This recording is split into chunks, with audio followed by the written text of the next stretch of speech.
aquí hay algo más.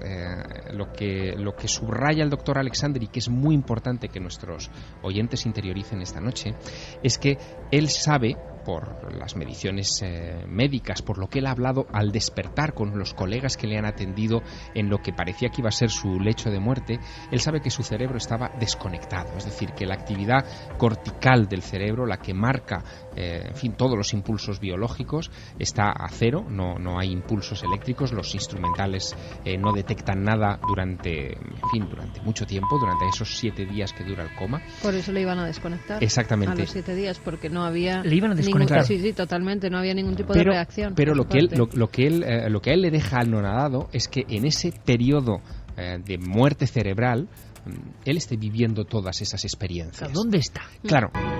Buenas noches, amigos. Cielo e infierno, luz y oscuridad, las dos caras de una moneda que de alguna forma también van a surgir en esta semana de dossier informativo. Pocas veces en la historia de Milenio 3 han concurrido en el mismo programa dos asuntos tan diferentes, con connotaciones tan distintas, que expresan además una forma completamente opuesta de observar la realidad. Pero ¿cuál es la fotografía, como siempre, con la que se abre nuestra revista semanal de informaciones que casi nadie cuenta? Pues la fotografía es simbólica y tiene que ver más bien con las sombras, con el concepto que aún tenemos de la muerte como algo que da miedo, algo que desconocemos. Tenemos la misma incógnita, la misma angustia existencial, los mismos porqués que asolaban la mente del hombre de las cavernas. Cuando surge alguna imagen icónica, simbólica, todos giramos la mirada como si ahí hubiese algo que en el fondo nos inquieta. En este caso, un viejo ataúd. Un ataúd en mitad, imaginadlo por favor, de una pista de un aeropuerto abandonado. Nadie sabe por qué ha aparecido ese ataúd viejo, desvencijado, en la pista donde ya no hay aviones hace muchos años, cerca del Monte Quemando, en Santiago del Estero. Lo que se ha sabido, lo averiguó el fotógrafo que se aproximó ante tan extraño hallazgo, es que junto al féretro de madera podrida y donde se encontraron además líquidos que tras el análisis resultaron ser cadavéricos, había una inscripción en el suelo. Alguien se molestó. La inscripción simplemente decía: la muerte es el comienzo. Curiosamente, en esa misma pista de aviones donde ya no transcurre nada ni nadie, se habían escuchado varias voces. Han salido testigos en la prensa. Marina Maldonado, por ejemplo, dijo al Nuevo Diario: hacia las 3 de la mañana, carretera colindante, escuchamos un murmullo, unas voces. Prestaron atención y estuvieron muy seguros de que en el enclave exacto donde ha aparecido el ataúd había un rosario de voces, como un velatorio, pero no había nadie. Una especie de enjambre de voces humanas rezando.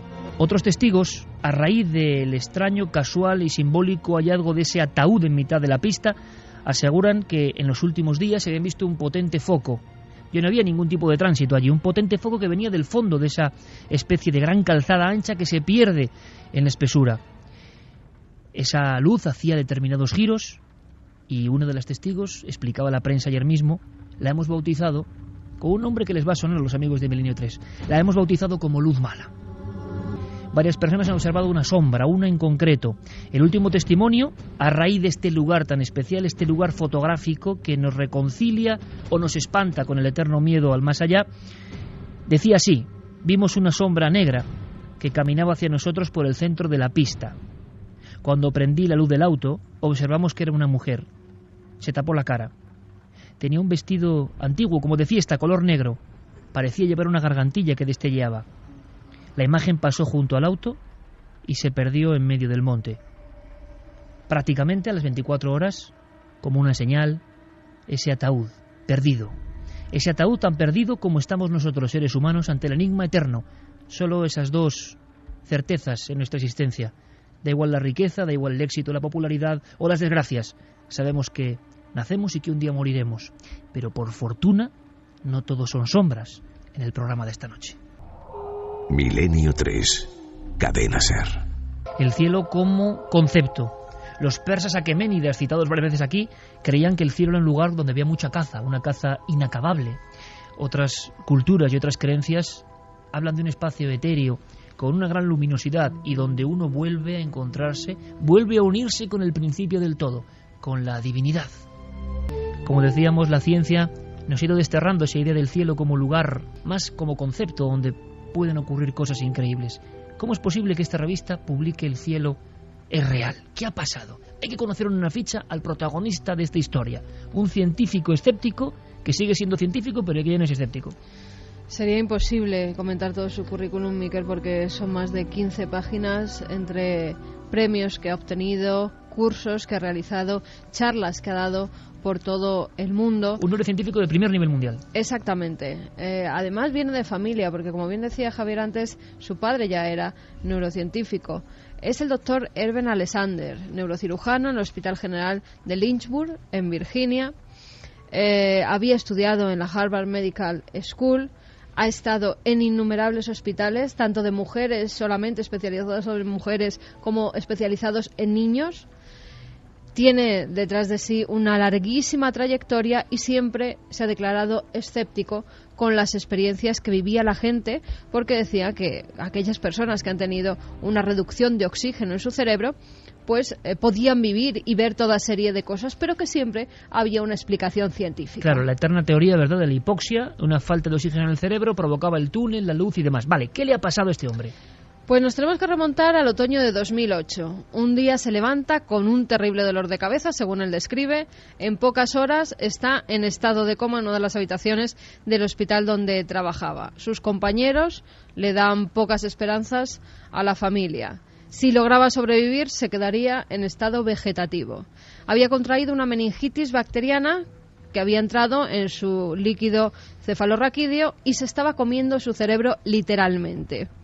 Justo a la semana los médicos deciden suspender el tratamiento y es entonces Iker cuando abre los ojos y ya es otra persona completamente diferente.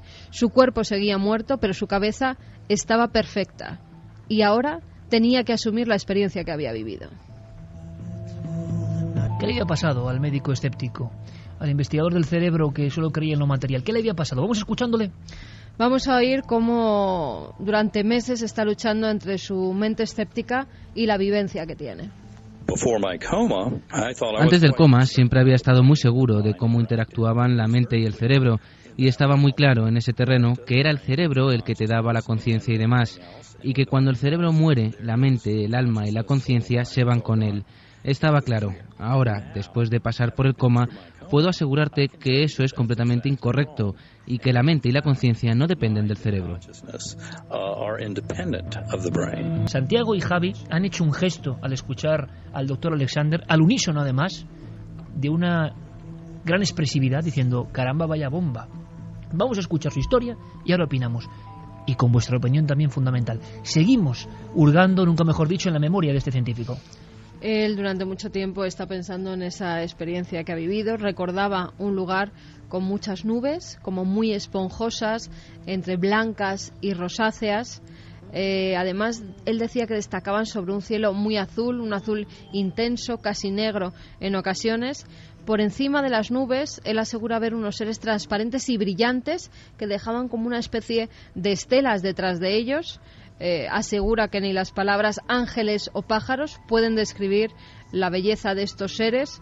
Dice que era diferente a todo lo que había conocido en la Tierra, que eran seres superiores, así los llama él. Recuerda un sonido que desciende de lo alto, no sabe si es emitido por estos seres o viene de otro lugar, pero dice que es glorioso, alegre y también un viento cálido que describe como brisa divina. Vamos a seguir escuchando a este médico, al doctor Eben Alexander, con esta experiencia musical. Entonces apareció una melodía envolvente, una música brillante que empezó a girar frente a mí. Una melodía muy muy bella comparada con el martilleo sordo que había escuchado durante eones. Giró una y otra vez a mi alrededor, iluminándolo todo. Esta es la parte más impactante y difícil de explicar, como si me hubiesen quitado un antifaz y la realidad allí fuese mucho más viva, real, interactiva y fresca que cualquier otra que hubiera conocido en esta existencia terrenal. El doctor está hablando de una experiencia cumbre que él no puede asociar a ninguna de las soluciones habituales que a nivel de catálogo se dan para este tipo de alucinaciones, dirán algunos y demás. Él sabe, y lo interesante del testimonio es que pertenece al núcleo duro de los que pensaban todo lo contrario, él siente que es algo distinto. que es algo distinto y que no vive en solitario, está acompañado. Él dice que durante la mayor parte de su viaje alguien le acompaña. Se trata de una mujer joven, con pómulos altos, ojos azules, 2 trenzas rubias que enmarcan su rostro.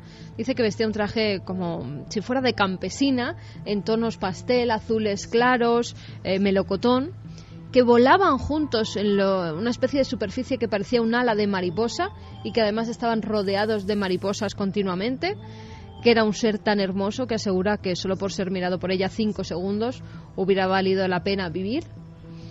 Y parece que se comunica con ella de una forma, podríamos llamarlo telepática, aunque él no lo describe así.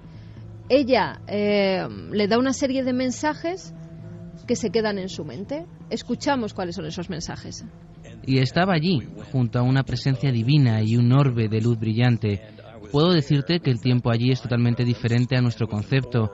Eso dificultó entender mis recuerdos porque nosotros tendemos a secuenciar las cosas. A mi lado, en el ala de la mariposa, había una mujer muy bella. Nunca me dijo una palabra, solo me miraba y sus pensamientos se introdujeron en mi mente. Cosas como, eres un ser amado y apreciado, no hay nada que puedas hacer mal, no tienes nada de qué preocuparte, te cuidaremos. Nothing to worry about. You will be taken care of. Aparte de esos mensajes que se le dan, él recuerda que allí mismo, en esa experiencia que está viviendo, él se hace preguntas. ¿Dónde está este lugar? ¿Quién soy yo? ¿Por qué estoy aquí? Y siempre se le da una contestación a través de explosiones de luz, de color. Él interpreta que siempre tiene una respuesta a las preguntas que hace. Dice que sigue avanzando por un lugar y llega a un inmenso vacío, que es de infinito tamaño, que es muy reconfortable, completamente oscuro, pero también hay una especie de orbe de luz que era como un intérprete entre él y una presencia enorme que él sentía. Parecía que a su alrededor había alguien o algo. Decía que era como si estuviera naciendo en un mundo más grande y el propio universo fuera como un útero cósmico gigante y el orbe el guía que me llevaba a través de él. Una negra oscuridad llena de luz. Esas son sus palabras.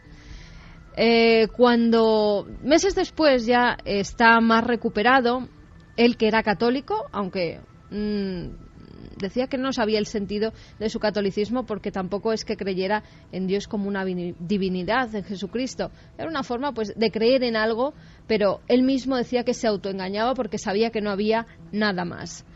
Después de esta experiencia, él visita varias iglesias y asegura que es lo más parecido a la experiencia que ha vivido, que esas vidrieras se asemejan a los colores que él tiene en el cielo, que esa música de los órganos es muy parecida a la música celestial que él ha podido escuchar. Si quieres, escuchamos cómo ha cambiado la visión científica que tenía a la que tiene ahora. Una de las cosas que han surgido de mi experiencia y de los muy rigurosos análisis a los que se ha sometido durante años, hablando con colegas que respeto en el campo de la neurociencia, es que la conciencia fuera del cerebro es un hecho. Es un hecho establecido. Por supuesto, fue duro para mí aceptarlo, habiendo sido durante décadas un materialista que repartía tarjetas profesionales. Fue muy difícil aceptar que hay un alma, una conciencia que no depende del cerebro. Esto es lo que pienso como científico, que investigar la mecánica cuántica, y esto lo detallo en mi libro, sería en gran parte una pista decisiva. Nos demuestra que ahí fuera ocurre algo en relación a la conciencia que nuestros modelos primitivos no contemplan. Es mucho más profundo de lo que jamás había imaginado. De eso vengo, porque mi experiencia me demostró muy claramente que nuestra increíblemente poderosa conciencia se expande mucho más allá de la existencia terrenal, donde está atrapada y que empieza a emerger en el momento en que te libras del mecanismo filtrante del cerebro. Un científico de primer nivel mundial está hablando de lo encorsetado que estaba el mundo del cerebro y la conciencia, que es la hipótesis defendida por un 99,9% de científicos, no por el 100%, pero este hombre, después de la experiencia inefable, difícil de expresar con palabras, intenta buscar algo que se le parezca, algo que tenga recuerdo de todo eso. Y hay un último testimonio de Alexander, que habla un poco de su valentía y de lo que hay que hacer, ¿no? Después de esa experiencia que le ha marcado, el resto de su vida quiere gastarlo investigando la verdadera naturaleza de la conciencia y hacer ver que somos mucho más que solo un cerebro físico. Esto es lo que nos asegura. Mucha gente se ha acercado y me ha dicho, vaya, hay que ser muy valiente para hacer esto. Puedo decirte que no hace falta ningún valor, simplemente es extraordinario ser consciente de ello. Prestadle atención, porque el asunto es mucho más profundo de lo que nos gustaría pensar. Es absolutamente maravilloso saberlo. Creo que va a cambiar este mundo de formas maravillosas, pero para ello, en gran parte, hay que intentar ensanchar las barreras de la ciencia y de lo que aceptamos para acercarnos a la verdad. Tengo la esperanza de que la ciencia y la espiritualidad se unirán, irán de la mano y avanzarán juntas para conseguir respuestas, para ayudar a que la gente entienda la verdadera naturaleza de nuestra existencia. 1:57, Milenio 3, un neurocientífico, un neurocirujano prestigiosísimo, ultra escéptico en su tiempo a nivel materialista, de repente se convierte. Su estudio y su propio libro confesando todo esto, esta semana es portada de Newsweek, ni más ni menos, con el titular El cielo es real. Se notaban, yo no sé qué opináis, compañeros, se notaba una especie de, no de fascinación, sino de impacto espiritual brutal, porque a veces ocurre, muy pocas, que el escéptico ultranza es tocado por la varita del misterio. El misterio no sabemos por qué hace esto, pero claro, entonces el redoble es máximo, porque alguien que ha vivido en un ámbito absolutamente diferente, con unos conceptos mentales diferentes, nota que se ha abierto un mundo nuevo, y además nota ya de inmediato la misma opresión y la misma sensación de agresividad de todos los contrarios. Él estaba antes en ese bando, e incluso la dificultad, como ocurre en las experiencias cumbre, para expresar con palabras, como si el lenguaje que nosotros hemos ideado no llegase. Oscuridad luminosa, un orbe que me lleva hacia una presencia mucho más grande.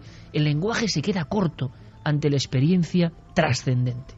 La gran suerte que hemos tenido es que esta experiencia le haya tocado a un neurocirujano, al doctor Alexander, como antes le ha tocado a millones de personas en todo el mundo. Solo que en esta ocasión el protagonista es alguien que conoce muy bien los mecanismos del cerebro, y no solo eso, sino que antes, en su propia clínica, ha estado escuchando con cara de incrédulo y explicando. Exacto, y tratando de explicar científicamente a otros pacientes que lo que le había pasado en realidad era una disfunción cerebral, que la falta de oxígeno, quizá un efecto secundario de la anestesia durante una intervención quirúrgica, había provocado una reacción química no explicada en el cerebro, y todo era, en fin, fruto de una visión, ¿no? Catálogo para explicar las ECM, A, B y C. Exactamente, siguiendo un poco el patrón internacional, ¿no?, que muchos expertos siguen.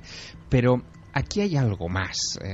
Lo que subraya el doctor Alexander, y que es muy importante que nuestros oyentes interioricen esta noche, es que él sabe, por las mediciones médicas, por lo que él ha hablado al despertar con los colegas que le han atendido en lo que parecía que iba a ser su lecho de muerte, él sabe que su cerebro estaba desconectado, es decir, que la actividad cortical del cerebro, la que marca, en fin, todos los impulsos biológicos, está a cero, no hay impulsos eléctricos, los instrumentales no detectan nada durante mucho tiempo, durante esos 7 días que dura el coma. Por eso le iban a desconectar. Exactamente. A los 7 días, porque no había... Le iban a desconectar. Sí, totalmente, no había ningún tipo de reacción. Pero lo que a él le deja anonadado es que en ese periodo de muerte cerebral, él esté viviendo todas esas experiencias. ¿Dónde está? Claro. Él llega a una conclusión a la que han llegado otros expertos en esta cuestión, y que algunas veces se ha publicado, en fin, un poco de puntillas en revistas científicas. Y es la absoluta certeza de que la conciencia reside en algún lugar que no es el cerebro humano. Es más, que ni siquiera es el cuerpo humano. Es como si estuviera ajena a nosotros. Algún científico, como por ejemplo el doctor Pim van Lommel, que es un cardiólogo holandés que ha estudiado mucho también este tipo de cuestiones y que publicó un paper, un artículo científico en la revista The Lancet hace algunos años sobre este asunto, llegaba a una conclusión sorprendente. Decía que la conciencia es ilocalizable y que habría que plantearse la posibilidad de que el cerebro fuera una especie de receptor de la conciencia. Es decir, Wi-Fi. Sí, nosotros ahora tenemos la posibilidad de entenderlo mejor gracias a las nuevas tecnologías. Imaginemos por un momento que lo que es la conciencia es la nube, lo que ahora llamamos la nube. Es decir, nuestra alma, la información de la que formamos parte está en una nube y nosotros la descargamos en un hardware, en un soporte físico, que una vez que se estropea, que envejece o que muere, no implica la desaparición de la conciencia, sino que esa conciencia volverá a emerger quizá en otro cuerpo. Esto que parece fruto casi de la ciencia ficción o fruto de las teorías, en fin, espiritualistas más desbocadas, ahora los científicos empiezan a planteárselo como un hecho. Pero surge la batalla. Claro, nos hemos acostumbrado y hemos aceptado a marcha martillo, porque no hay otra forma de hacerlo, que la mente está en el cerebro. Hay incluso importantes libros con esta frase. Cuando uno habla con neurocientíficos de primer nivel, como el doctor Loeches u otros, nadie ha logrado atrapar el pensamiento, la conciencia, la consciencia. Nadie sabe dónde está ni cómo se genera realmente. Sabemos, hablando en grandes rasgos, que el cerebro sí que, a nivel de iluminación, a nivel de visión, por parte de esa tecnología, hace algunas funciones. Ocurren cosas, evidentemente. Pero nadie todavía hoy, esto parece increíble, y pueden decir lo que quieran, nadie, y he leído algunas cosas, ha demostrado qué relación hay entre incluso la química, la biológica y el nacimiento del pensamiento, de las imágenes que nosotros configuramos, de nuestro mundo, vamos a llamarlo espiritual, trascendente, de nuestro pensar en imágenes. ¿Dónde está eso? En la antigüedad se pensaba que era el corazón, el lugar donde residía el espíritu. Se cambió el cerebro, y ese cambio evidentemente debe tener algún elemento mucho más importante, porque ha ido agrandando su presencia, casi nadie lo discute. Pero de pronto, hace 2 años, neurocientíficos de primer nivel como Albanoe sacan un libro tabú, que ha tenido problemas de todo tipo, donde se argumentaba lo que acaba de decir Javier Sierra. Ese libro se llama Fuera de la cabeza, y no lo hace un espiritualoide, lo hace un científico de primer nivel, que es honesto para decir, oiga, es que replanteándonos la cuestión, no sabemos qué es el pensamiento, la conciencia, el alma, lo que llamamos alma. No acabamos de saberlo. Hemos interpretado, y hay de quien se salga de la norma, que eso está en nuestra caja craneal. Pero no acabamos de entenderlo. Vemos reacciones, no acabamos de atrapar el pensamiento. Y está habiendo ahora mismo una batalla brutal. Santi, que te veo muy pensativo, ¿cómo interpretas tú, antes de que Javier nos cuente, la batalla online que está ocurriendo ahora mismo? Y es normal, cualquiera que se salga de ese redil va a sufrir palos de todo tipo. Porque tampoco se puede comprobar, hay que decir lo que ellos dicen. Está en el mismo umbral de misterio que lo que nos han contado oficialmente. Pero es brutal escuchar a este neurocirujano hablando con esta pasión de lo que le ha ocurrido, sin género de duda, cuando él estaba en el otro lado. ¿Qué puede originar esto? ¿Qué opinas? Pues mira, estoy profundamente admirado porque estamos indudablemente ante un hombre valiente. Y no valiente porque se vaya a enfrentar, que probablemente será el caso, a sus compañeros, a sus colegas, a la comunidad científica o al paradigma imperante, sino porque estamos ante un hombre al que de la noche a la mañana se le ha dinamitado uno de los pilares que fundamentaban su vida, sus creencias, su proyecto vital. Y no solamente se ha enfrentado a ello, sino que lo ha aceptado y ha aceptado el reto de comprenderlo. Eso realmente es un científico como Dios manda y un hombre valiente. Alguien que realmente no tiene el menor reparo en decir, llevaba toda mi vida pensando esto, me equivoqué, o al menos ahora pienso que me equivoqué y voy a profundizar en nuestra nueva línea. Así que mi enhorabuena y mi admiración hacia este hombre. Pero es curioso, es lo mismo que le pasa a muchas personas que ahora nos estarán escuchando. Esta mujer que vamos a tener como testimonio, ellos posiblemente han vivido la aparición de un fantasma, de lo que parece una imagen de otro tiempo, o han tenido una experiencia cercana a la muerte, o han visto un objeto brillante del que se baja un ser. Cuando uno habla con estos testigos, como por ejemplo con los últimos que hemos tenido, el guardia civil, que también, vamos a decirlo, ¿no?, ha visto como mucha gente se le ha puesto un poco en contra, o sea, ha sido difícil sacar esta información.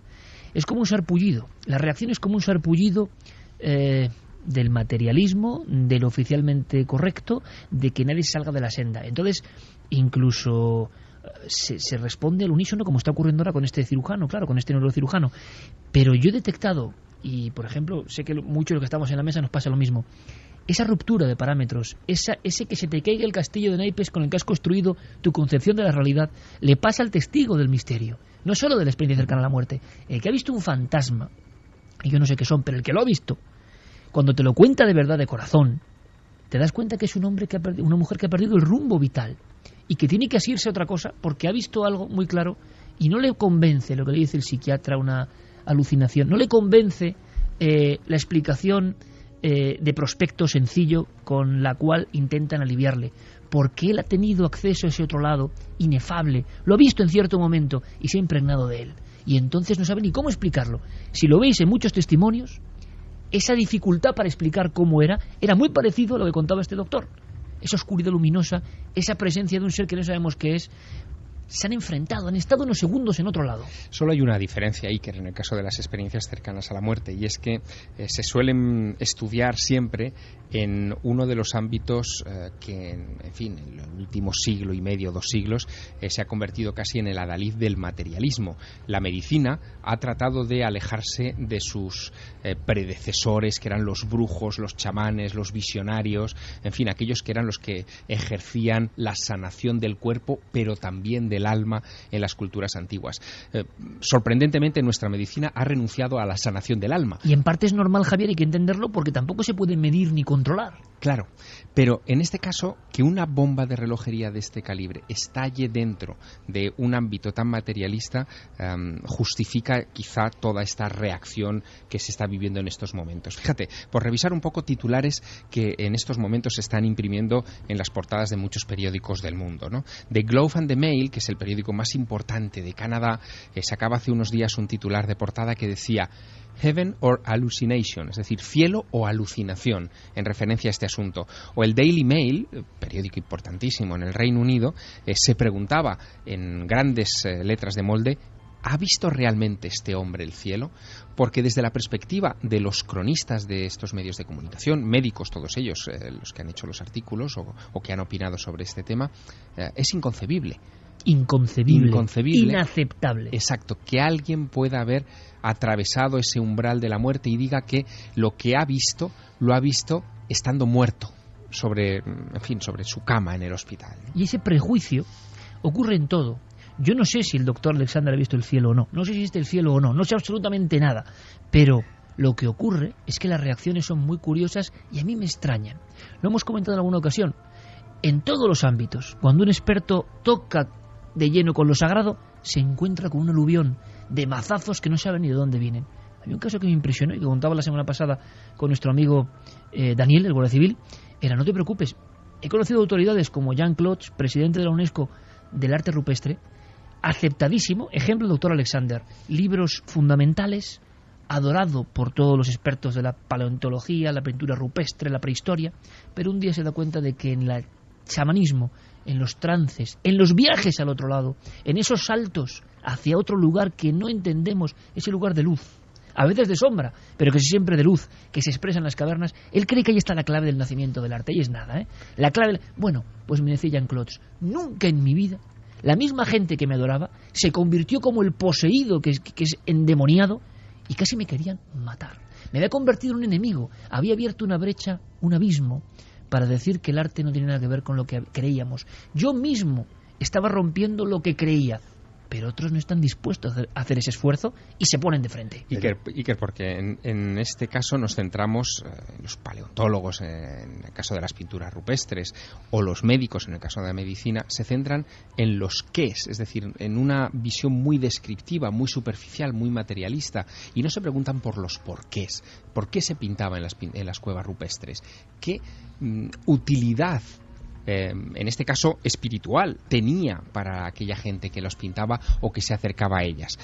Es muy sorprendente lo que está pasando con este asunto de la portada de Newsweek en esta semana. Está generando una alergia, ¿no? Pero yo creo que los efectos se van a dejar notar durante varias semanas. Ahora vas a contar más cosas, porque enseguida conectamos de forma expresa, eso sí, si os parece.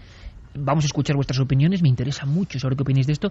Y de inmediato quiero que nos cuente algo el doctor Gaona, que es ese español, ese psiquiatra, que se ha metido en el tema del túnel y de alguna forma ya no es escéptico. Y empieza a pensar que la conciencia está en algún lugar no muy tangible. No, mira, todo esto yo creo que procede de una concepción filosófica que ya llevamos arrastrando en esta civilización 4 siglos. La revolución cartesiana sirvió para mucho, nos ha dado probablemente casi todo el bienestar material, tecnológico, científico y médico del que disfrutamos hasta ahora, pero se basa en una concepción filosófica que puede no ser del todo exacta, que es que el universo es una máquina.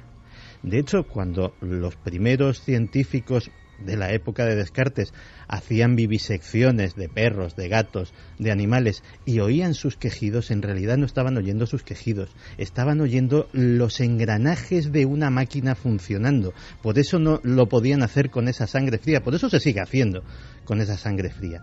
Pero a lo mejor el universo no es una máquina. A lo mejor nosotros no somos una máquina y a lo mejor todo es algo más, y igual que hubo una revolución cartesiana de la que nos hemos beneficiado muchísimo en estos 4 siglos, a lo mejor es el momento de dar un paso más adelante.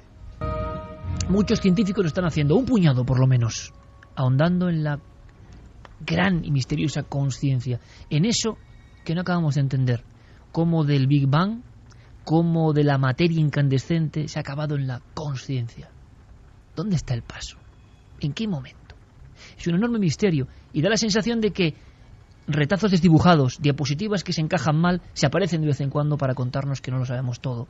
Cuando le ocurre a un científico de este nivel, se provoca un tsunami tremendo que llega a la portada de Newsweek. Vamos a hacer algo más y quiero que Javier nos dé apuntes de qué está pasando porque me interesa. Me interesa tanto lo que le ha pasado al doctor como la reacción de los que no pueden creerle y que serían los mismos que le adoraban hace 2 días. Bueno, vamos a escuchar al doctor Gaona. Conectamos rápidamente porque él acaba de hacer un trabajo. Es curioso que esté pasando todo esto ahora, ¿eh? Al otro lado del túnel, un científico, un doctor con un currículum extensísimo que se pone a investigar, siendo escéptico, para ver si se podía explicar todo eso con la hipoxia, la falta de oxígeno en el cerebro, y resulta que acaba escribiendo sobre sonidos de la muerte, visión de difuntos que vienen ante el moribundo antes de morir, visiones de CM compartidas por difunto o moribundo y persona que le acompañan al hospital, visiones del túnel de la luz de los seres en niños no contaminados culturalmente por este fenómeno. No está nada mal, aunque sea brevemente, algunos apuntes. Doctor José Miguel Gaona, buenas noches. ¿Qué tal? Muy buenas noches, Iker. José Miguel, lo más interesante es que tú aportas novedades, es decir, sobre el asunto de las experiencias cercanas a la muerte, sobre todo los fenómenos colaterales o añadidos o concomitantes a este fenómeno que es el gran fenómeno, se ha escrito mucho. Pero muy pocas veces se habla de cosas como sonidos. Hay una descripción tan gráfica y en parte tan impactante, por ejemplo, de una mujer, lo recuerdo ahora mismo, que escucha algo parecido a la palabra de antes de ese viaje o de ese desligarse del cuerpo. ¿Qué has aprendido de este ámbito que era tan poco conocido, por ejemplo, las experiencias auditivas en las ECM? Sí, es algo que prácticamente se suele contar como de pasada, sin embargo es algo muy frecuente. Se escuchan zumbidos o, como bien has dicho, como una letra en un momento dado continuada, clics, siseos, y es muy curioso porque incluso en algunas religiones, por ejemplo, hablan del sonido del alma cuando sale del cuerpo, ¿no?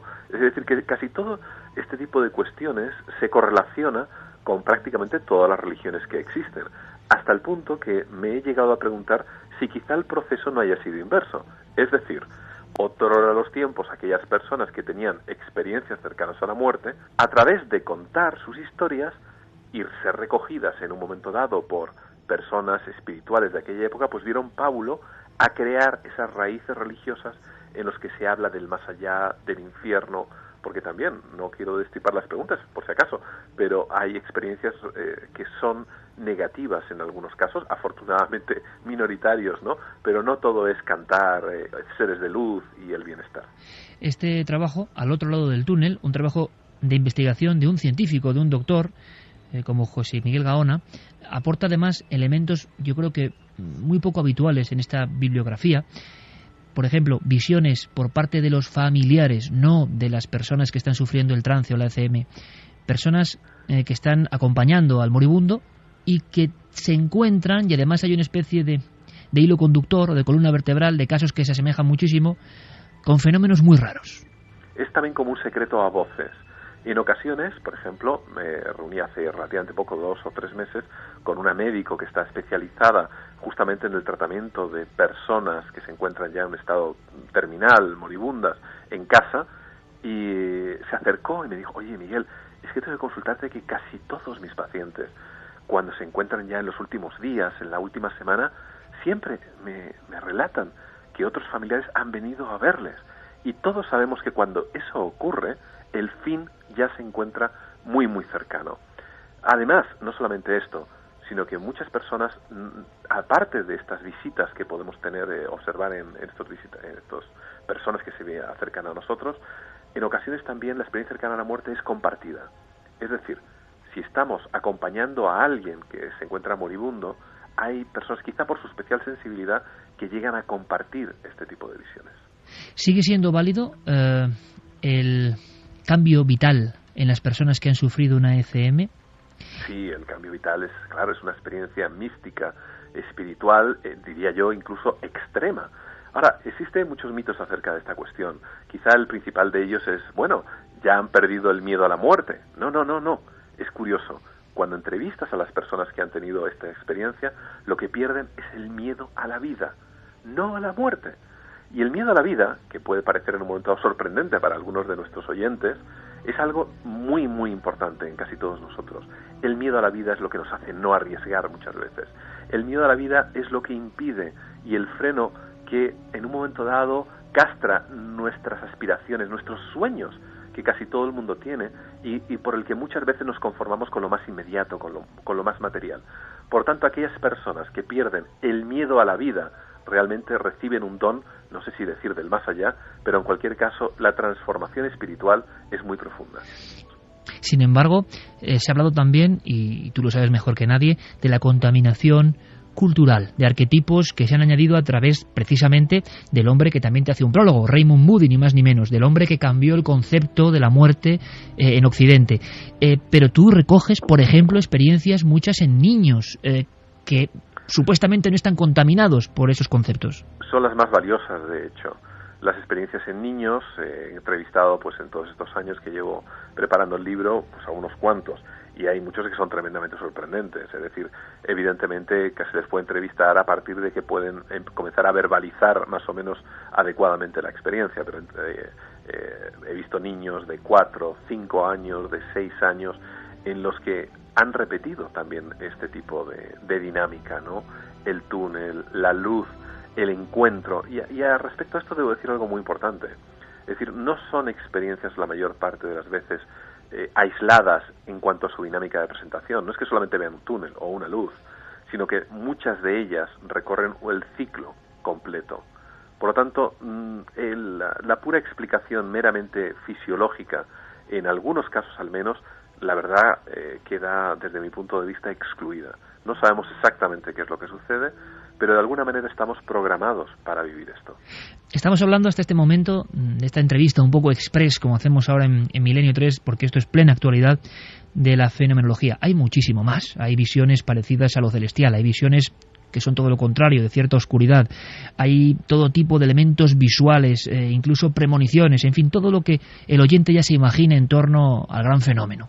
Pero a mí me interesaría especialmente hablar con José Miguel Gaona, persona, doctor. Y yo te pregunto, ¿no has atravesado la delgada línea roja del tabú? Una persona de tu prestigio de repente se pone a investigar en estas cosas. Me gustaría mucho, y seguro que la audiencia también, saber si te has encontrado con excesivas reticencias. Bueno, en parte la comunidad científica y particularmente en España, además, pues se encuentra todavía quizá un poco atrasada en este aspecto, ¿no? Por ejemplo, estamos emprendiendo un trabajo desde hace ya pocos meses en conjunción con la Universidad de Virginia Occidental y de Texas del Norte para validar un cuestionario en castellano y para recoger casos en el mundo hispanohablante y poder comparar si culturalmente son similares o no. En el mundo anglosajón, por ejemplo, St. Barnia en Inglaterra, pues la verdad que las universidades y los hospitales ponen muchísimas facilidades para este tipo de cuestiones. ¿Y por qué en España no, José Miguel? ¿Qué pasa? Existe el temor al ridículo. Es curioso, pero en Petit Comité, casi todos los jefes de servicio con los que me entrevisto, por ejemplo, de cardiovascular, de medicina interna, de urgencias, intensivistas, pues la verdad que son encantadores, pero tremendamente encantadores. Más aún, se suelen, como se dice vulgarmente, enrollar con el tema y te cuentan a su vez experiencias de pacientes que han tenido. Pero cuando llega el momento de institucionalizarlo, de certificarlo, de proponerles un trabajo serio con una serie de parámetros totalmente científicos, con su material y métodos, etcétera, etcétera, pues la verdad que cuesta mucho convencerles. El temor al ridículo, el temor al qué dirán, etcétera, etcétera. Pero así nos va realmente muchas veces. Ahora, poco a poco, no es menos cierto que estamos abriendo una brecha en algunos hospitales que están colaborando y que la verdad que imagino que cuando comiencen a aparecer las primeras publicaciones, el resto de ellos se plegarán a esto, porque no podemos olvidar algo tremendamente importante. Esto es ciencia. Lo que sucede es que quizá las herramientas todavía no las dominamos en su totalidad, pero ciencia es, claro que es ciencia. Un hombre acostumbrado a analizar, a estudiar la mente humana.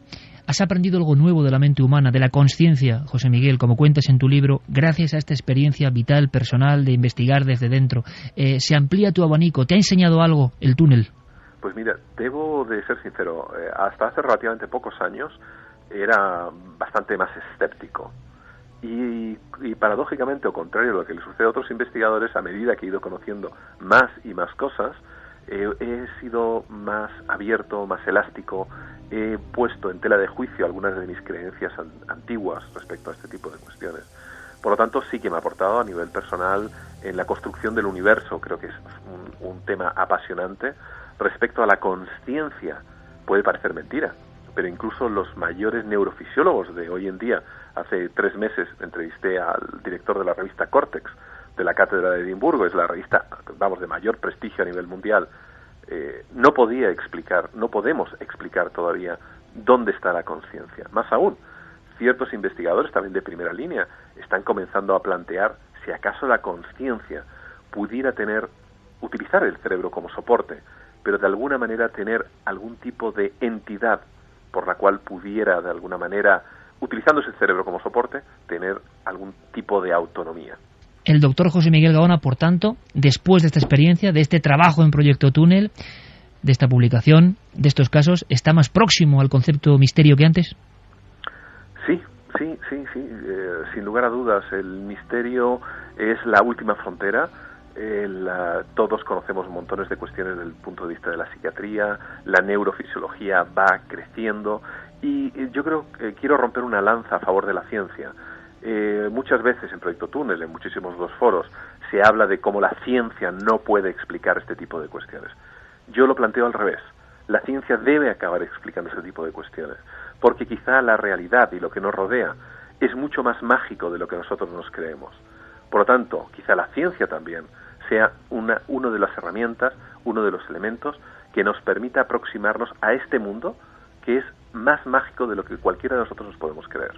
Esta noche nos hemos querido aproximar a la vivencia personal de un hombre valiente, un científico valiente, no nos cabe la menor duda. Muchísimas gracias, de verdad, creo que es una maravillosa labor, una labor que a nivel fenomenológico dará para mucho más, iremos comentando, y que además seas un buen amigo y conocido de toda la audiencia, tanto en la televisión como en la radio, pues nos llena de orgullo doblemente. Así que un fortísimo abrazo y toda la suerte para este proyecto y para este libro, José Miguel. Muchísimas gracias y espero que aquellos lectores lo disfruten, porque la verdad que es distinto quizá a todos los demás libros, mezcla de la manera más inteligente que he podido la ciencia, la neurofisiología con el misterio y con las experiencias cercanas a la muerte. Muchas gracias a vosotros. Un fuerte abrazo.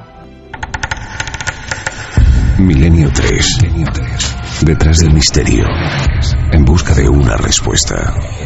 Cadena SER. Al otro lado del túnel es el libro, por el que ya preguntáis muchos, de José Miguel Gaona, de toda la esfera de los libros, pero lo más interesante es el testimonio de otro científico que rompe un poco los paradigmas con los que se movía y se mueve la mayoría. La gran pregunta que lanzo es, seguro que la inmensa mayoría de científicos que incluso puede escuchar este programa, que son muchos, seguirán pensando exactamente igual. No va a tener razón un científico, uno que ha visto no sé qué. Pero yo pregunto, ¿qué les pasa a los que han visto o han investigado para que su vida varíe de esa forma? Para que su fe, por ahí hay que hablar en este término, se amplifique de una forma nunca antes vista y tengan la conciencia clara de que el camino a explorar es otro. Estas conversiones, ¿por qué? ¿Qué han visto? ¿Qué han vivido? En el caso de Gaona, por ejemplo, 5.000 casos estudiados en Proyecto Túnel. Claro, muy pocos se apartan del manual y se ponen a estudiar e investigar. Rápidamente, ¿qué opina nuestra audiencia? Pues mira, Iker, Jesús Ramón Narváez nos dice: lo curioso de esas experiencias es que dan igual las creencias que se tengan. Son todas muy similares. Patricia Romero: no necesito escuchar este testimonio para saber que lo bueno viene después. Siempre lo he sabido, gracias a Dios. Si no, no entendería nada de lo que ocurre y me siento muy afortunada de tenerlo tan claro. Eso nos ayudará a sobrevivir a la pérdida. Fran Ojeda dice: pues si existe el cielo, salgamos de este infierno. Gema de Cidonia: vaya frase. La energía ni se crea ni se destruye, solo se transforma. Eso dijo Einstein, ¿no? Pues ahí está la respuesta. Yo pienso, y con el doctor Gaona, ¿no?, que quizá la realidad no es infierno, sino que es mucho más mágica de lo que nos quieren dejar ver, ¿no? Nos decían también, nos preguntaba Silvio Montero sobre las ECM. ¿Existe algún caso de ECM de alguna persona que no ha sido buena? Un asesino, por ejemplo. ¿Ven lo mismo? Hay experiencias de ese tipo y hay diferentes opiniones. Por lo que nos comentaron a nosotros, algunos médicos no ven lo mismo. Sí, y había algunas muy terroríficas. Incluso sí, ven está imágenes oscuras, ven seres extraños, tienen miedo, infernales, que curiosamente se parece, ¿verdad, Javier?, a lo que los viejos pintores pintaban del infierno, y resulta que tiene una relación. Y de hecho, Peter Fenwick, cuando estaba haciendo su estudio, no ya sobre las experiencias cercanas a la muerte, sino sobre esas primeras 24 horas anteriores a las que hacía referencia el doctor Gaona, que te vienen a buscar de alguna forma, él mismo tuvo ocasión de conocer de primera mano los casos de algunas personas que habían pertenecido, por ejemplo, al crimen organizado, y que los que le venían a buscar eran sus víctimas, y que esas 24 horas anteriores anteriores a su fallecimiento fueron de todo menos agradables. Silian dice: sinceramente tengo total convicción de que en las horas previas a la muerte ocurre algo. Manuel Mendoza: mi abuelo parecía decirle que no se lo llevasen a alguien, y parecía abrazar también a alguien en las horas previas, y eso que estaba sedado. Bueno, siempre que hemos tenido un familiar moribundo al lado, vemos como normalmente nombran a sus familiares ya fallecidos, a su madre, a su padre, incluso mantienen conversaciones con ellos. Eduardo Flores dice: hemos de cambiar esa conciencia tan racionalista y que mantiene nuestras puertas de la percepción cerradas. Esto es muy interesante y quizá resume un poco todo. No quiere decir que esto tenga que ver, ni siquiera pienso yo, no lo sé, con la religión o la religión parte de experiencias de este tipo de las primeras comunidades que veían cosas, pero lo cierto y verdad es que es mucho más sencillo, amigos, explicarlo como que al cerebro le falta oxígeno. Así nos evitamos un montón de líos. No vaya a ser que la gente crea otras cosas, no vaya a ser que, ya que hemos entendido que no existe la divinidad ni nada superior al ser humano, resulta que hay cosas que están por encima del ser humano. No vayamos a liarla, mejor que no haya oxígeno, ¿no? ¿Y quién se sale de ese parámetro? ¿Quién es el valiente? ¿Le pasa con el Guardia Civil, que dice que ha visto esto y luego seguro que tiene problemas? En el ámbito de la medicina, en donde sea, ¿quién se atreve a dar el primer paso? Solamente alguien que esté muy seguro de que lo ha visto. Por ejemplo, en España también teníamos al doctor Vila, que también aseguraba que...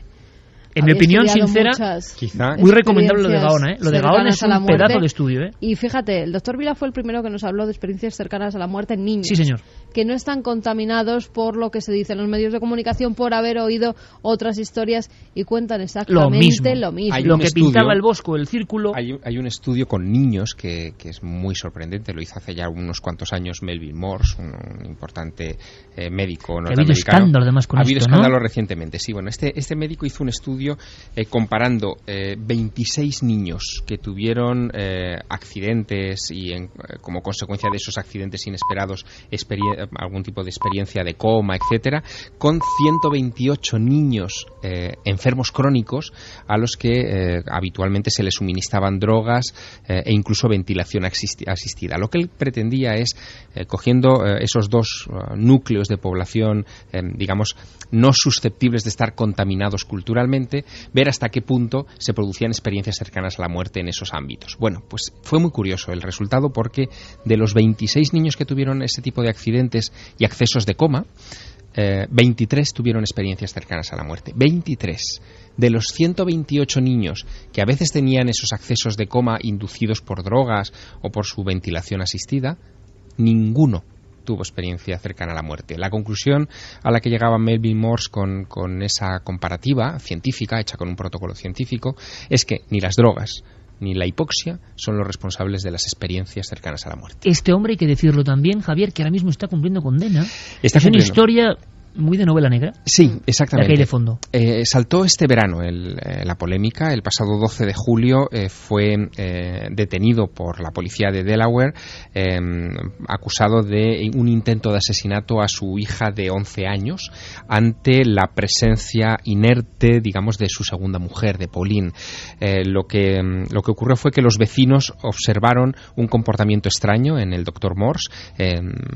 Veían cómo arrastraba a su hija mayor de 11 años al interior de la casa y que a través de unos ventanales ellos pudieron ver cómo la colocaba debajo de un grifo y trataba de ahogarla, ¿no?, con un chorro de agua cayéndole en el rostro. Lo que después se supo por las declaraciones de la niña es que el padre le había sometido a ese tipo de tortura en varias ocasiones, supuestamente para estudiar lo que ocurría con las experiencias cercanas a la muerte. Es algo muy raro. El doctor Morse, además, entró en este mundo de las experiencias cercanas a la muerte estudiando casos de niñas ahogadas, que es una cosa muy singular y que está dando pie a todo tipo de interpretaciones psiquiátricas para este caso. Así que tenemos a uno de los grandes, digamos, en la investigación de este tipo de cuestiones desde hace unos meses, desde este pasado verano, en la cárcel, acusado de no se sabe muy bien qué. Hay también, Iker, mucha gente escéptica que opina que Robert Ransley, por ejemplo, dice que porque una persona haya tenido una ECM no significa que sea una prueba de que el cielo exista.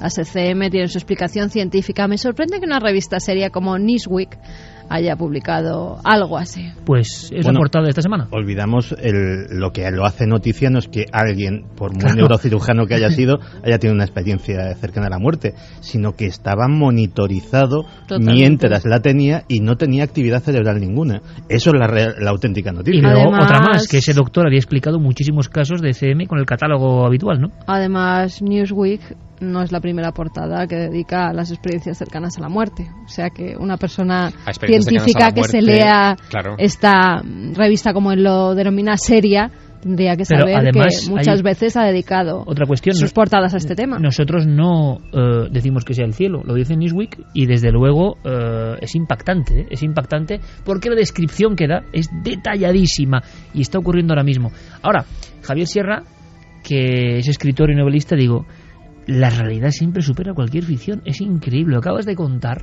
Nos suena Doctor Extraño experimentando. Da la sensación de que quien se mete en este mundo, que debe existir algo realmente poderoso que imanta, uno también puede perder el norte en cierto momento en esa fascinación. Bueno, es comprensible, es decir, cuando hablamos de este tipo de casos o de experiencias, a lo que nos estamos enfrentando es a un elemento que rompe nuestra visión materialista del mundo.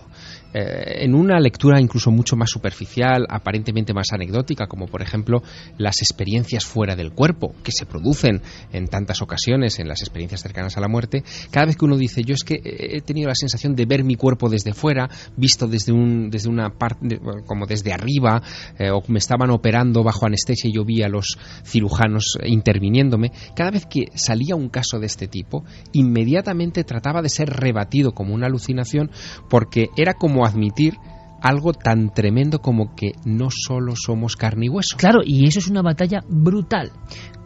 Es que además, yo lo digo muy claro, yo no me siento preso de creencia ninguna y veo que mucha gente que acusa de creencias se siente presa de su propia creencia en la nada, por ejemplo, en no creer en nada y que todo es material. Están absolutamente encerrados en eso y no se puede salir nada de eso. A mí, en mi caso, no sé nada, entonces todo puede ocurrir, estoy abierto a escuchar. Por un lado y por otro, fundamentalismos de un lado y de otro, interpretan con tal cantidad de prejuicios que por mucho que alguien tenga una prueba interesante, no van a salirse de su forma, de sus gafas de ver la vida. Y así estamos, en esa batalla. En cuanto surge algo de esto, salpullido los que piensan izquierda-derecha, Barcelona-Madrid, luz y sombra, lo que sea, siempre enfrentados. Pero lo que es evidente, y lo hemos querido contar en esta primera parte del programa, es que hay algo que importa en este momento clave, más clave que nunca. La portada de una de las revistas más influyentes del mundo es que el cielo existe y detrás está la experiencia de este científico que os hemos querido contar y además cotejándolo con lo que está empezando a ocurrir en España. 3:19, yo pienso que en este programa, donde de verdad lo pasamos tan bien, en el que disfrutamos tanto, hay tiempo para todo. Y nosotros también somos muy mitómanos y muy bizarros y muchas veces nos hemos reído, ¿verdad?, de tantas cosas. Hemos recordado cosas de videojuegos, cosas de nuestra ya lejana infancia, que en el fondo es el paraíso perdido un poco, ¿no? Y que si uno se recuerda... lejana, no seas exagerado. Bueno, vamos a hablar de cosas ya mucho más serias. Ese tiempo de testimonios. Se ven cosas que no se pueden explicar, se ven cosas que son clarísimas para el testigo, se ven cosas que aparecen dentro de nuestra propia casa. Estamos imaginando ya un lugar donde parece un fantasma, la eterna idea, la eterna historia, el eterno encadenado con el pasado más remoto, quizá, quién sabe. Nunca habíamos encontrado un caso donde se relacionase fantasma con salud. Curioso, ¿verdad? Si sabéis algo más, si tenéis experiencias de este tipo, por supuesto estamos abiertos más que nunca a recibir vuestra información. Javier Pérez Campos, como siempre, responsable de estas historias en primera persona. Y nos ha impactado por eso. Estamos cada semana paladeando cosas muy diferentes. Vamos a por ella. Vamos a conocer lo que le pasa a esta mujer que se llama Susana, si no me equivoco. Sí, el archivo que abrimos esta noche en Milenio 3 es el documento de Susana, una mujer de Valencia que en el año 1994 vive una experiencia que le cambia la vida por completo, y vamos a entender por qué. Porque además ella, antes de esta experiencia, era bastante escéptica. Ella dice que nunca se había planteado siquiera la posible existencia de nada no terrenal. Tenemos otro escéptico reconvertido, entre comillas, a la fuerza. Sí.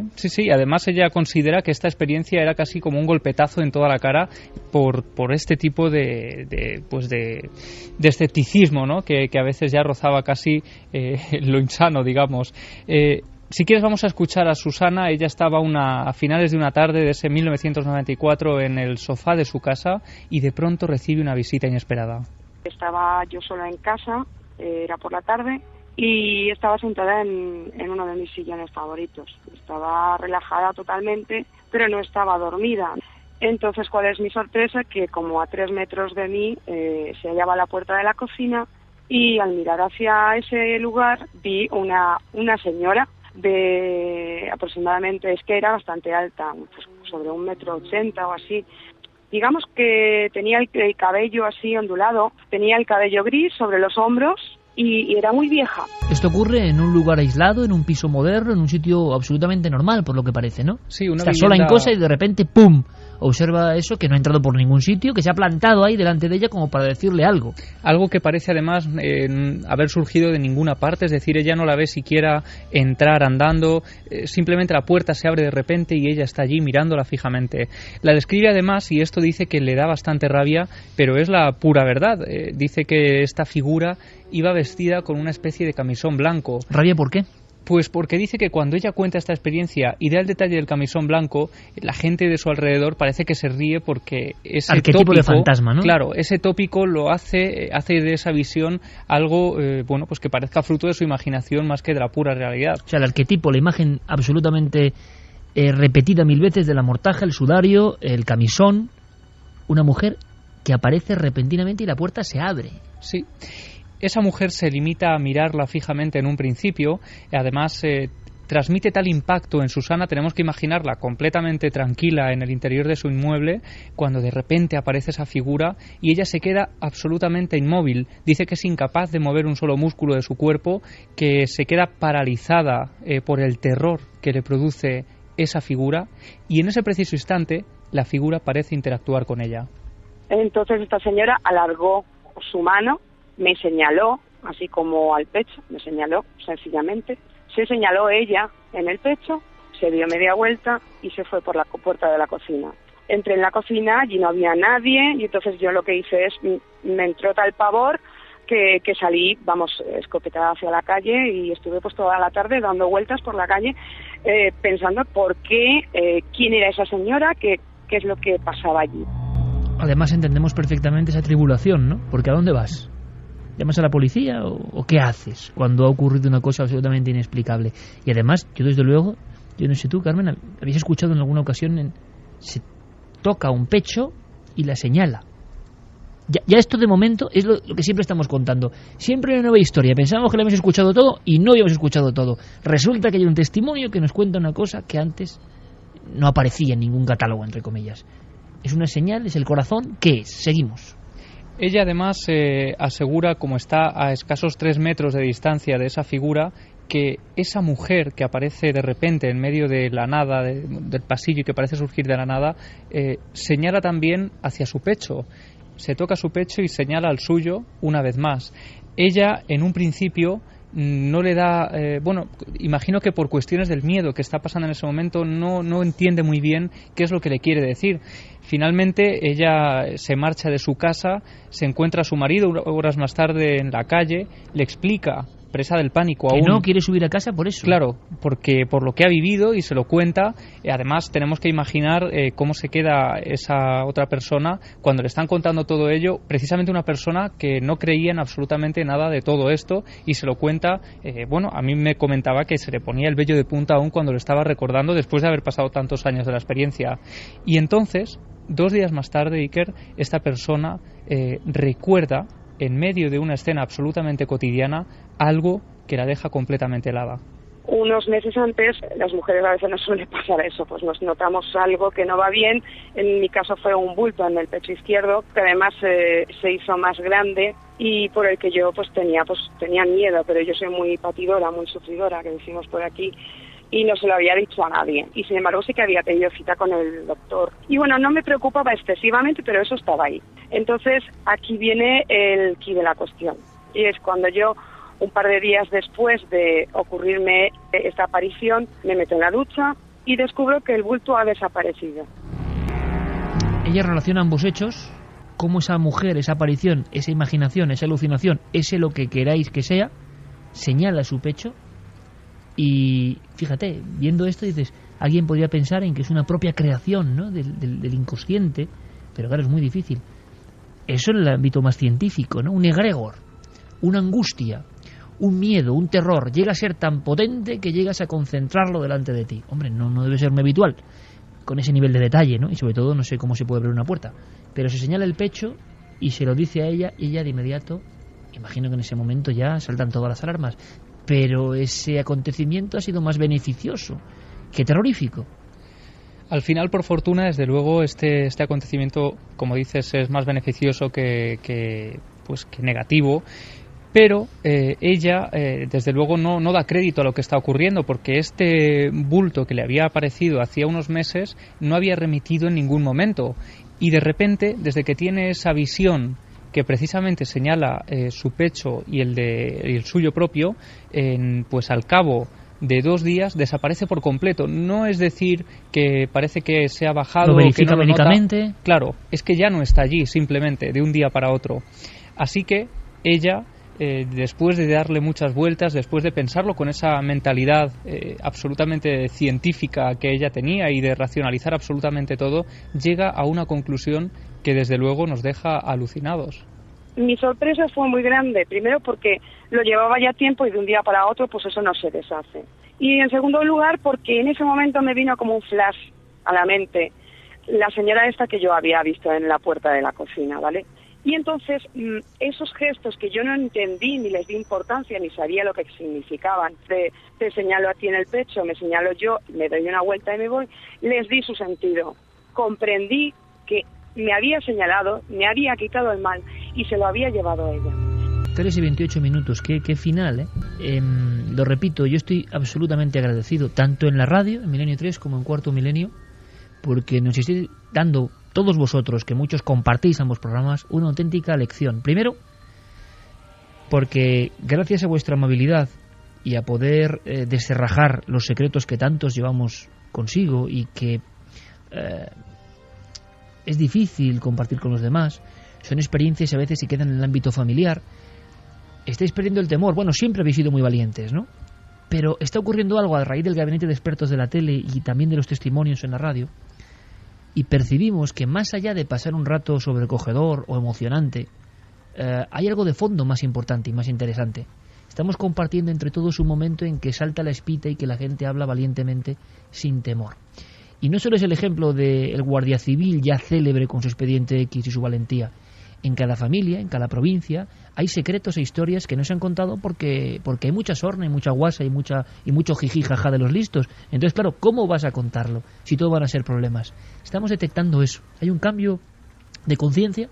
Ojalá hayamos puesto un granito de arena para que eso sea realidad, porque nosotros no tenemos otro interés Por supuesto, el de hacer el mejor programa posible, el de enterarnos de algo más, el de ser más curiosos e investigar si es posible. Pero esto rebota. Mucha gente está recibiendo ahora esta información y es como un círculo no vicioso, sino yo creo que un círculo un poco más sagrado. Estamos compartiendo testimonios importantes, tan importantes que en algunos están los códigos de la salud ahí metidos. Porque para esta mujer ya le podemos contar lo que queramos. Y el médico le dirá lo que quiera, que ha remitido, pero es que ella ha vivido una experiencia límite justo antes.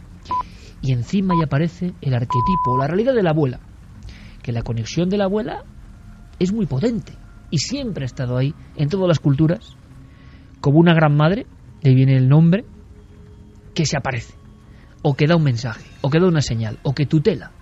Y en este caso, fíjate, qué descripción, fijaos qué descripción, amigos, el mal me lo quitó para llevárselo a ella. Es la fe de la testigo.